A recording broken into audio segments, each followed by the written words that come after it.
Good morning, students. Today we will start about a political life and economic life of early Vedic periods people. In previous class, we have discussed about political life of the people. In that period, political life, there are some different tribes which were called Janaj, and the head of the tribe was the king या और राजा. We have discussed about them. अब जो king या राजा होता था उस time, जो letter Vedic period के अंदर मेडिवल पीरियड के जो किंग्स वगैरह थे उनसे अलग थलग ही होते थे. इनके पास न कोई पैलेसेज होता था, न आर्मीज होती थी, न इनकी कैपिटल सिटीज़ होती थी, और न ही इनका कोई मेन उद्देश्य कलेक्ट टैक्सेस करने का होता था. लेकिन इनका जो मेन वर्क होता था वो सिर्फ अपनी ट्राइब की एनिमी से प्रोटेक्ट करना होता था. ठीक है, तो आज हम डिस्कस करेंगे इकोनॉमिक लाइफ के बारे में. वैदिक पीरियड में, अर्ली वैदिक पीरियड में लोगों का इकोनॉमिक कंडीशन कैसी थी, उस टाइम उनका ऑक्यूपेशन क्या होता था, लोग कौन कौन से काम काज करते थे और उनकी इनकम के सोर्सेज क्या क्या थे. ठीक है, तो अर्ली वैदिक people reared animals such as cattle and horses. Agriculture and cattle rearing were the main occupations. Early Vedic people क्या करते थे भाई, एनिमल्स को रियर करते थे. रियर्ड मीन्स होता है पशुओं को पालना. एंड कैटल एंड हॉर्सेस, पशुओं को और जो भी घोड़े थे उस टाइम उनको पालते थे. Agriculture and cattle rearing were the main occupations. अब उस टाइम के जो लोग थे उनका मेन ऑक्यूपेशंस होता था एग्रीकल्चर. जैसा कि आज भी हमारे देश के अंदर ज़्यादातर जो वर्क है वो एग्रीकल्चर पर ही आधारित है. तो कृषि कार्य करना और पशुओं को पालना, ये ही दो मेन उद्देश्य होते थे उनके. और इसके अलावा और भी कुछ छोटे मोटे कामकाज होते थे, जैसे कि chariot making, weaving, pottery making, jewellery making, metal work, fishing, carpentry etc. Chariot making means होता है, चैरियट मीन्स होता है रथ. उस टाइम जो जिसको घोड़े खींचते हैं और जो पहियों के ऊपर चलता है उसको बोलते हैं रथ. जैसे कि आज भी हम रामायण महाभारत में देखते हैं तो उसके अंदर रथों का प्रयोग करते हैं. जब भी कोई वार वगैरह होते हैं, युद्ध वगैरह होते हैं, तो उसके अंदर उनका प्रयोग करते थे पहले के जो किंग्स वगैरह थे. तो इनके अलावा वीविंग का काम करना, वीविंग का मीन्स होता है कताई बुनाई का काम करना. पोट्री मेकिंग, घड़े वगैरह बनाना. ज्वेलरी मेकिंग, ज्वेलरी जैसे कि आज ये बनाते हैं आभूषण वगैरह. मेटल वर्क, मेटल का काम करना. फिशिंग, जो मछली पकड़ने का काम है. कारपेंट्री, कारपेंट्री मीन्स होता है जो फर्नीचर वगैरह का काम किया जाता है उसको बोलते हैं. तो कृषि और कैटल रेयरिंग के अलावा और भी ये छोटे मोटे कामकाज उस टाइम के लोग करते थे. The cow was considered valuable. Cow को उस टाइम बहुत ही एक इम्पोर्टेंट एनिमल के रूप में माना जाता था. जैसे कि आज भी हम उसको एक सैक्रेड एनिमल के रूप में हम उसको मानते हैं और उसकी पूजा करते हैं. ठीक है, सैक्रेड मीन्स होता है पवित्र, वैल्यूएबल भी इम्पोर्टेंट ही होता है. And was gifted to priest से बाय द किंग्स. और उस टाइम के जो किंग्स थे वो गाय को दान में पुरोहितों को दिया करते थे. The priest also acted as teachers and doctors besides conducting religious ceremonies. अब इनके अलावा जो प्रीस्ट थे उनका काम टीचर्स का भी होता था और डॉक्टर्स का भी, यानी कि एक टीचिंग का कार्य करवाते थे और डॉक्टर्स के रूप में भी वो लोगों को तरह तरह की वो विद्याएं सिखाते थे. Besides conducting religious ceremony. Religious ceremonies means होते हैं धार्मिक अनुष्ठान. धार्मिक अनुष्ठान करने के अलावा उनका जो काम होता था पुरोहितों का, टीचर्स का भी होता था और डॉक्टर्स का भी.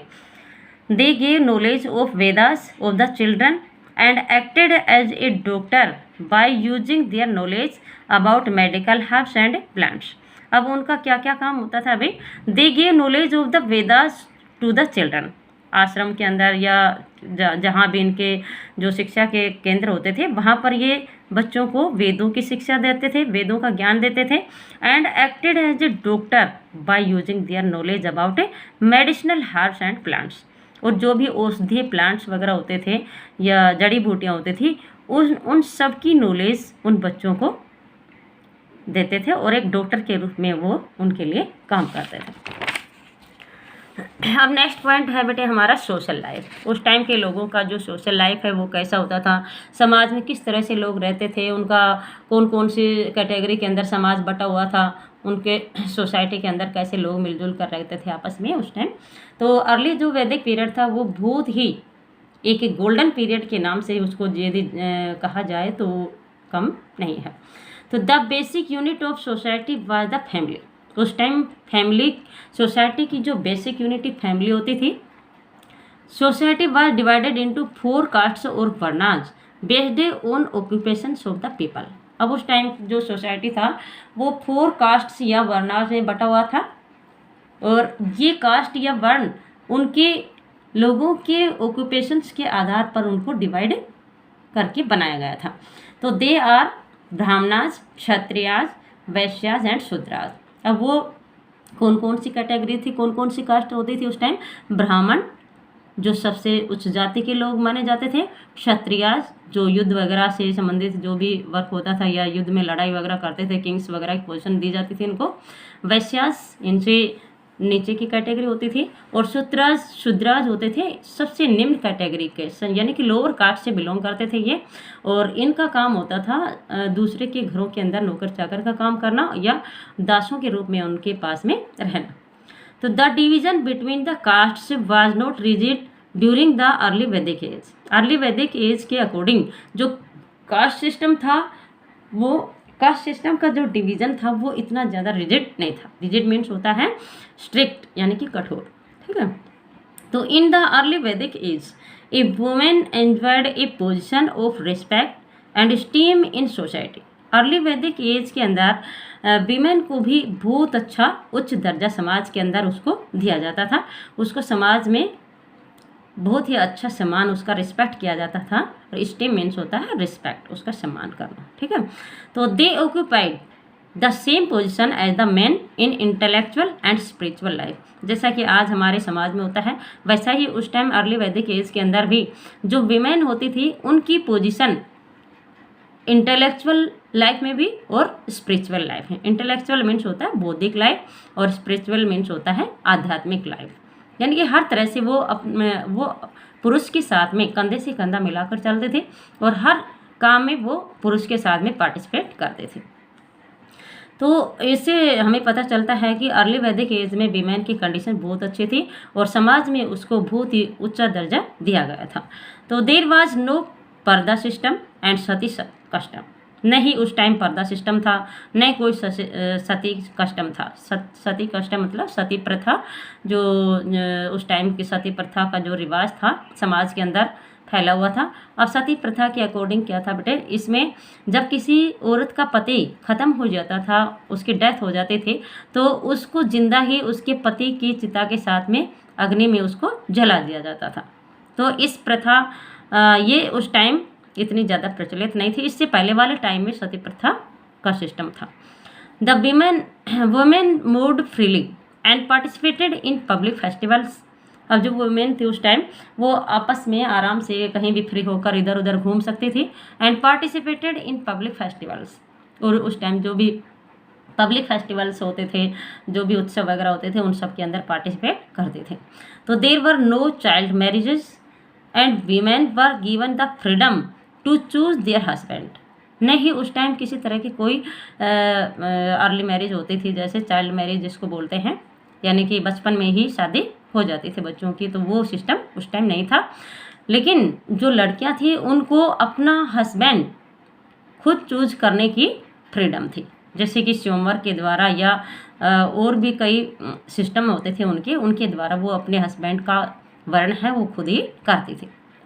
तो इससे पता चलता है कि हमें उस टाइम जो सोशल लाइफ था लोगों का या वीमेन का, उस टाइम बहुत ही अच्छा कल्चर था, उनका बहुत अच्छी पोजीशन थी। वीमेन को भी ऊंचा दर्जा दिया गया था समाज के अंदर, और हर तरह से उसको पढ़ाया लिखाया भी जाता था, और हर काम में वो पार्टिसिपेट करते थे। ठीक है, नेक्स्ट पॉइंट हमारा बेटे है दासाज। दासाज मीन से जो नौकर चाकर का काम करते थे। ठीक है, ये जो शूद्राज या वैश्य जो निम्न कैटेगरी के जो लोग हैं वो इस कैटेगरी में आते हैं।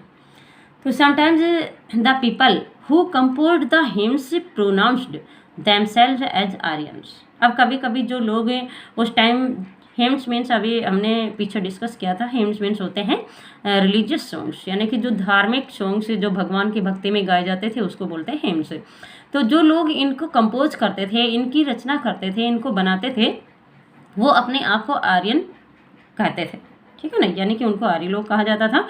और इनके अगेंस्ट इनके जो अपोनेंट्स थे, अपोनेंट्स मीन्स इनके प्रतिद्वंदी थे, उनको दासाज या दस्युज कहा जाता था। अब इन लोगों का क्या वर्क होता था, दासों का?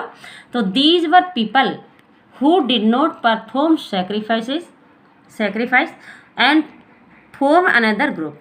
अब ये वो लोग होते थे जो न तो यज्ञ वगैरह की जो भी कामकाज होते थे, यज्ञ संबंधित जो भी वर्क होते थे उसके अंदर परफॉर्म नहीं करते थे, यानी कि यज्ञ में वो पार्टिसिपेट उनको करने के अलाउड, यज्ञ में पार्टिसिपेट करना उनको अलाउड नहीं था। एंड फॉर्म अनदर ग्रुप, और ये दूसरा अपना एक ग्रुप बनाते थे। तो their culture was different from Aryans and they probably spoke different languages. उनकी कल्चर अलग होती थी और वे जो समाज के अंदर दूसरे लोग थे उनसे अलग ही वो अपनी लैंग्वेज में बात करते थे, यानी कि उनकी जो लैंग्वेज थी वो अलग तरह की थी। लेटर द टर्म दासा केम टू मीन स्लेव्स। बाद में जो दासा जो टर्म है, टर्म मीन्स होती है परिभाषा, ठीक है, तो उसका मतलब है स्लेव। स्लेव मीन्स होते हैं दास। तो slaves were women and man who were captured in war were treated as the property of their owners.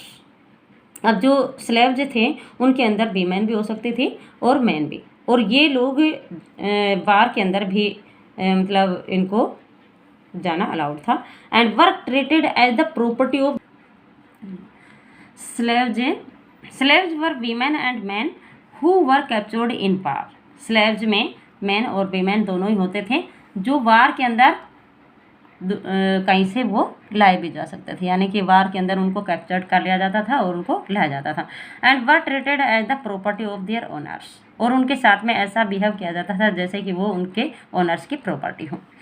तो they had to do whatever work given to them by their controllers. उनको वो काम करने पड़ते थे जो अपने controller के द्वारा उनको दिया जाता था। कंट्रोलर्स मीन्स होते हैं उनके नियंत्रक, यानी कि उनके ऊपर शासन करने वाले। नेक्स्ट बेटे हमने अभी दासों के बारे में पढ़ा, दासाज कौन थे और उनके बारे में जाना। नेक्स्ट पॉइंट हमारा रिलीजन, यानी लेटर वैदिक अर्ली वैदिक पीरियड में जो रिलीजन था वो कौन कौन से रिलीजन थे और कौन कौन से देवी देवताओं की लोग पूजा करते थे, ठीक है। तो during the early Vedic time the gods worshipped were generally the powers of nature such as Indra, Agni, Varuna, god of water, Surya, sun god and Soma.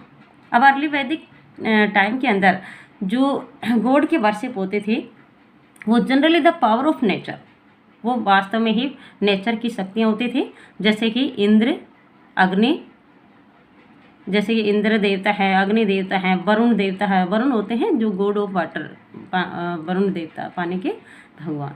And Surya God of water मतलब जल देवता, जो जिसको वरुण बोलते हैं, सूर्य, सन गॉड एंड सोमा के बारे में हम पीछे डिस्कस कर चुके। सोमा है एक तरह का एक प्लांट होता है जिससे कोई पेय पदार्थ बनाया जाता है, उसको बोलते हैं सोमा। तो इन जो ये जो देवी देवता है नेचर गॉड थे, इन सब की पूजा की जाती थी, अर्चना की जाती थी और इनके प्रति लोगों की आराधना थी। तो it was believed that divine powers were capable of conferring both blessings and punishments on man. जैसे कि आज भी देखा जाता है कि उस टाइम जो दैवी शक्तियाँ थी, डिवाइन पावर्स मीन्स होती है दैवी शक्तियाँ, जो उनके पास में पावर थी, क्या पावर थी, लोगों को ब्लेसिंग्स की और पनिशमेंट्स की। जब कोई अच्छा काम करते थे तो लोगों को ब्लेसिंग्स यानी कि उनको आशीर्वाद दिया जाता था भगवान की तरफ से, और पनिशमेंट्स जब कोई बुरा काम करते थे, जैसे कि आज भी ऐसा ही होता है, जब कोई बुरा वक्त काम करता है तो उसके लिए भगवान उनको पनिशमेंट जरूर देते हैं। तो ऐसे ही उस टाइम भी जो दैवी शक्तियाँ थी, जो भगवान थे, उन पनिशमेंट और ब्लेसिंग्स उनको दिया जाता था। तो देर वर नियरली 33 गॉड्स एंड गॉडेजेस। उस टाइम लगभग 33 गॉड्स और गॉडेजेस थे, देवी देवता थे जिनकी लोग पूजा करते थे। And fire was sacred as it was regarded to be the intermediary between man and God. Fire को भी उस टाइम बहुत ही पवित्र माना जाता था, उसको एक देवता के रूप में उसकी पूजा की जाती थी, अग्निदेव के रूप में, क्योंकि जो फायर है उसको भगवान और मैन के बीच के अंदर उसको इंटरमीडियरी माना गया है। इंटरमीडियरी का मतलब होता है भगवान से मिलाने वाले, यानी कि बीच वाला। ठीक है, अब हमने बेटे अभी पीछे डिस्कस किया अर्ली वैदिक पीरियड के बारे में, अब हम डिस्कस करेंगे लेटर वैदिक पीरियड के। चलो, हमारा नेक्स्ट पॉइंट है लेटर वैदिक पीरियड। अभी हमने अर्ली वैदिक एज के बारे में डिस्कस किया, अब उसके बाद में लेटर वैदिक पीरियड शुरू होता है बेटे। और लेटर वैदिक पीरियड में, अर्ली वैदिक पीरियड में ऋग्वेद लिखा गया था, और लेटर वैदिक पीरियड में जो बाकी के तीनों वेद हैं, यजुर्वेद, अथर्ववेद और सामवेद, ये तीनों के तीनों लेटर वैदिक पीरियड के अकॉर्डिंग ही लिखे गए थे, कंपोजिशन उनका उसी टाइम हुआ था। तो ये इसके बारे में हम देखते हैं क्या है। तो this period is characterised by the composition of 3 later Vedas, namely the Samaveda, the Yajurveda and Atharvaveda, and many other Vedic texts such as the Upanishads and Brahmanas and Aranyakas. अब इस पीरियड के अंदर तीनों वेदों का कंपोजिशन हुआ, और तीनों वेद सामवेद, यजुर्वेद और अथर्ववेद। इनके अलावा और भी दूसरे वैदिक टेक्स्ट थे उस टाइम जिनका इसी टाइम कंपोजिशन हुआ, और वो कौन कौन से, जैसे उपनिषद जिनके बारे में हम बहुत बार अपनी बुक्स में एक्सप्लेनेशन करते हैं। उपनिषदों के अंदर बहुत से अच्छी अच्छी शिक्षाएं हैं, और उसके अंदर भी इंसान के कर्मों के बारे में, इनके बारे में बताया गया है। तो द ब्राह्मणास एंड आर्यंकास, इनके अलावा उपनिषद हैं, ब्राह्मणास हैं और आर्यंकास, इनका भी उस टाइम कंपोजिशन हुआ। कंपोजिशन मीन्स होती है उनकी रचना करना। ठीक है, the epics such as the Ramayan and the Mahabharat were also compose during the later Vedic period. अब लेटर वैदिक पीरियड के दौरान ही जो हमारे एपिक्स हैं, रामायण और महाभारत लिखे गए थे। ठीक है, एपिक्स मीन्स होती है ए लॉन्ग नैरेटिव पोइम। ठीक है, जब किसी महापुरुष का के जीवन का के बारे में लिखा जाता है, तो वो एक लंबी कविता के रूप में लिखा जाता है, पूरा का पूरा एक लॉन्ग नैरेटिव पोइम होती है, और ये बहुत ही लॉन्ग होती है। ठीक है, इसको बोलते हैं एपिक्स। चलो, therefore this period is also known as the epic age, इसलिए इस पीरियड को एपिक एज के नाम से जाना गया है। क्यों कहा जाता है इसको? क्योंकि इसके अंदर रामायण और महाभारत जैसे एपिक्स भी लिखे गए थे। The events of the Ramayan and the Mahabharata are supposed to have taken near the end of the later Vedic period. अब जो रामायण और जो महाभारत की इवेंट्स मतलब उनकी जो घटनाएं थी, उनको भी इसी लेटर वैदिक पीरियड के आसपास ही माना गया है। ठीक है, have taken near the end of the later Vedic period, जब लेटर वैदिक पीरियड का एंड हुआ उसके आसपास ही उनके बारे में जो भी इवेंट्स हैं रामायण महाभारत की, उनके बारे में कल्पना की गई है, इसीलिए इसको इस पीरियड में लिखा गया था। तो let us know about more the later Vedic period. चलो, लेटर वैदिक पीरियड के बारे में और अधिक जानकारी हम नीचे जो पॉइंट्स हैं इनकी सहायता से हम और इनके बारे में जानकारी प्राप्त करते हैं। जैसे कि पॉलिटिकल लाइफ है, उस टाइम लोगों का जैसे कि अभी हमने अर्ली वैदिक एज के अंदर पॉलिटिकल लाइफ के बारे में पढ़ा, तो इसी तरह से लेटर वैदिक पीरियड में भी पॉलिटिकल लाइफ लोगों का कैसा था उसके बारे में रीड करते हैं। तो many remarkable changes took place during the later Vedic period. During this period small tribal states of the Rig Vedic period placed by the powerful states and give way to the rise of a large kingdoms. अब जो इसके अंदर भी बहुत से changement letter Vedic period के अंदर बहुत से चेंजमेंट मिले हैं अर्ली वैदिक पीरियड के वजह। तो during this period the small tribal, अब हमने पढ़ा था कि जो अर्ली वैदिक पीरियड है उसके अंदर छोटे छोटे समाज है वो छोटे छोटे ट्राइबल्स के अंदर बटा हुआ था, यानी कि ट्राइबल्स में लोग बटे हुए थे और ट्राइबल्स के अकॉर्डिंग ही उनके जो किंग्स वगैरह उनके हेड होते थे और उसी के अकॉर्डिंग वो चलाए जाते थे। लेकिन जो लेटर वैदिक पीरियड है इसके अंदर पावरफुल स्टेट्स और बना दिए गए थे, यानी कि ये जो लार्ज किंगडम्स के रूप में उभर कर सामने आए। ठीक है, यानी कि बड़े बड़े स्टेट्स बना दिए गए थे और लार्ज किंगडम्स उसके अकॉर्डिंग बन गए थे। तो they moved further to occupy the valley of the river Ganga and Yamuna. आगे ये चलकर जो गंगा और यमुना की जो घाटियाँ हैं उनके पास में उनका अधिकार बन गया था। यानी कि जो लार्ज और पावरफुल किंगडम्स या स्टेट्स थे उनका अधिकार गंगा की घाटी और जो यमुना की घाटी है उनके ऊपर भी उन्होंने अपना आधिपत्य जमा लिया था। ऑक्यूपाई मीन्स होता है उनका अधिकार, right. The king became the head of the kingdom and his function was to protect the kingdom from enemies. अब जैसे कि हमने अर्ली वैदिक पीरियड के अंदर पढ़ा था, तो उस टाइम का जो किंग होता था वो उसका ट्राइबल ग्रुप का हेड होता था, और इसी तरह से किंगडम का जो हेड है इसमें भी किंग ही माना गया है।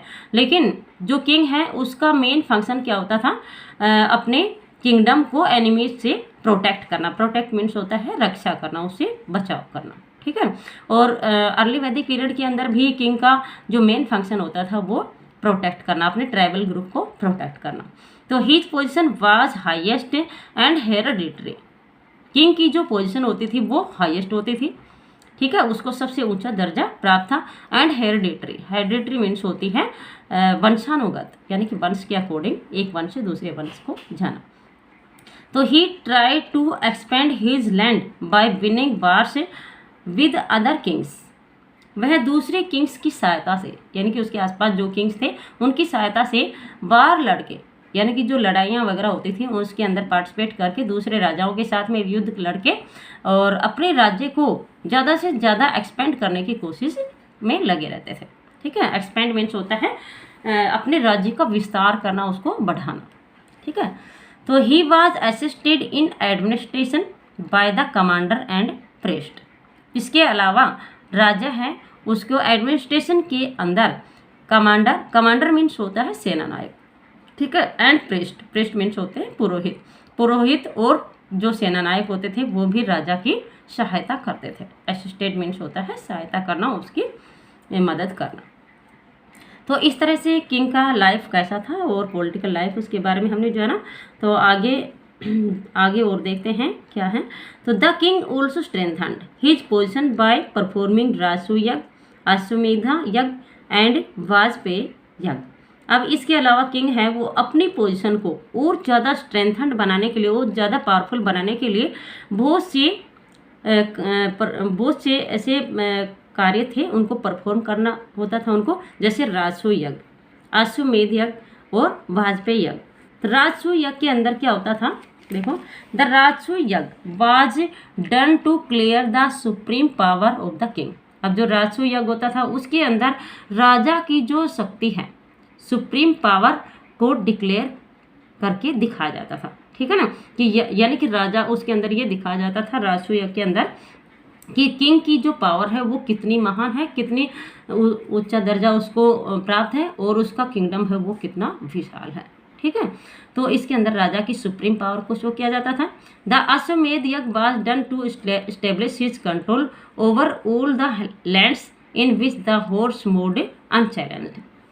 और जो अश्वमेध यज्ञ होता था उसके अंदर उसको इसलिए करवाया जाता था ताकि राजा की जो राजा का जो कंट्रोल है, कंट्रोल मतलब उसका जो नियंत्रण है जिस भूमि के ऊपर, इसके बारे में एक्सप्लेन वैसे करके बताती हूँ आपको, क्योंकि जैसे आपने रामायण में देखी होगी तो उसके अंदर भगवान रामचंद्र जी ने भी अश्वमेध यज्ञ करवाया था और उसके अंदर एक घोड़ा छोड़ा था जिसको लव कुश ने पकड़ा था, ठीक है। तो इसी तरह से अश्वमेध का मतलब ये होता है कि इसके अंदर एक घोड़े को छोड़ा जाता है और वो हॉर्स जिस लैंड के अंदर घूमता है उसके ऊपर उस राजा का, किंग का नियंत्रण हो जाता है उसके ऊपर जिस किंग ने उस घोड़े को छोड़ा था। और जो भी किंग उस घोड़े का, कोई भी पर्सन उस घोड़े को यदि पकड़ने की कोशिश करता है तो उसे उस राजा से युद्ध करना होता था जिसने उस घोड़े को छोड़ा था, ठीक है, उसको बोलते हैं अश्वमेध यज्ञ। और जहाँ पर भी वो फोर्स दौड़ेगा वहाँ पर उस लैंड के ऊपर राजा का नियंत्रण हो जाएगा, ठीक है। तो the Vajpeyi yajna was a chariot race in which chariot of the king always won. अब जो वाजपेयी यज्ञ होता था वो एक चैरिट रेस होते थे। चैरिट रेस मीन्स होती है यहाँ, यानी कि रथों की दौड़। इसके ऊपर रथों के ऊपर किंग्स वगैरह हैं वो सवार होते थे, या जो भी लोग उनको जिसमें इसमें पार्टिसिपेट करते थे वो सभी इसमें होते थे। In which chariot of the king always won, जिसके अंदर राजा का जो घोड़ा होता था, राजा का जो रथ होता था, उसी की ज़्यादा हमेशा विजय होती थी, क्योंकि वो ही पावरफुल होता था और उसका जो कमांडर होता था, सेनापति होता था, वो भी सबसे पावरफुल होता था। तो taxes collected from people were used for constructing roads and for the payment of a commanders. अब इसके अंदर जो भी लोगों से टैक्सेस कलेक्ट किया जाता था, उसका यूज़ कहाँ किया जाता था? टैक्सेस का प्रयोग रोड बनवाने के लिए and for the payment of commanders, और सेनापति या सेनानायक होते थे, उनकी पेमेंट देने के लिए भी इसका प्रयोग किया जाता था। ठीक है, तो टैक्सेस के अकॉर्डिंग जो भी इनकम होती थी, उन सब का प्रयोग राजा रोड बनवाने के लिए, राजा यानी कि जनता की भलाई के लिए जो भी वर्क वगैरह होते थे, समाज के अंदर काम करवाने होते थे, वो सारा टैक्सेस से होता था। और कमांडर की या जो भी जिनकी भी पेमेंट देनी होती थी, वो टैक्सेस के माध्यम से ही दी जाती थी। थैंक यू बेटे, आज के लिए इतना ही काफ़ी है। नेक्स्ट क्लास में हम आगे का जो एक्सप्लेनेशन है उसके बारे में वो एक्सप्लेन करेंगे। और